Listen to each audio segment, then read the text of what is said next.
Assalamualaikum warahmatullahi wabarakatuh. Perkenalkan, nama saya Putri Lagiana Wulandari, NIM 18003152. Saya dari jurusan Pendidikan Luar Biasa.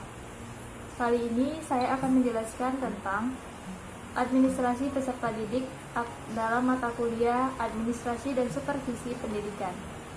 Yang pertama, pengertian administrasi peserta didik. Administrasi peserta didik merupakan sebuah proses dalam pencatatan terhadap peserta didik dan apa-apa saja kegiatan yang akan dilakukan oleh peserta didik demi mencapai tujuan pendidikan. Yang selanjutnya itu tentang proses administrasi peserta didik. Nah, dalam proses administrasi peserta didik itu melewati 3 tahapan. Yang pertama, di awal tahun ajaran, yang kedua, sedang dalam tahun ajaran, yang ketiga, di akhir tahun ajaran. Nah, untuk di awal tahun ajaran itu seperti penerimaan peserta didik baru, penetapan syarat dan prasyarat untuk peserta didik baru, dan pembentukan panitia dalam penerimaan peserta didik baru. Nah, untuk sedang dalam tahun ajaran itu ada penetapan tata tertib, penetapan kehadiran siswa, kemudian ada mutasi siswa, dan ada juga yang terakhir itu hukuman, penetapan hukuman jika ada peserta didik yang melakukan pelanggaran. Nah, yang terakhir ada di akhir tahun ajaran. Nah, di akhir tahun ajaran ini ada seperti ujian nasional dan kenaikan kelas. Selanjutnya, instrumen administrasi peserta didik. Nah, instrumen administrasi peserta didik itu ada 2, ada yang berbentuk manual dan ada yang bentuk elektronik.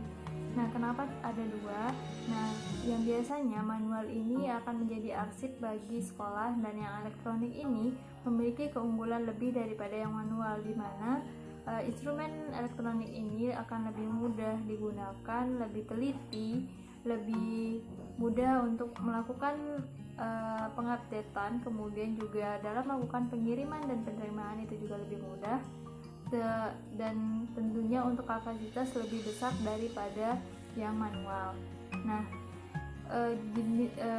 apa-apa saja sih bentuk instrumen administrasi peserta didik?